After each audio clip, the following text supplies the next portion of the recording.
अरुण प्राथमिक शाळा व कैलासवासी लक्ष्मीबाई रामभाऊ सुकळे प्रशाला सोलापूर येथे आज रोजी आंतरराष्ट्रीय जागतिक योगा दिन अतिशय उत्साहाने व आनंदी वातावरणात साजरा करण्यात आला।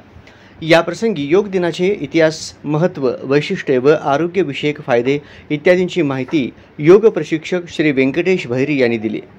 या कार्यक्रमाप्रसंगी मुख्याध्यापक राचप्पा मिराखोर, मुख्याध्यापिका अंबुबाई पोतू मॅडम, शिक्षक, शिक्षिका, शिक्षकेतर कर्मचारी व विद्यार्थी बहुसंख्येने उपस्थित होते। विद्यार्थ्यांसोबत स्वतः शिक्षकही योगाचे विविध आसनाचे आस्वाद घेतले। अशा पद्धतीने आज योगा दिनाचा सांगता करण्यात आले।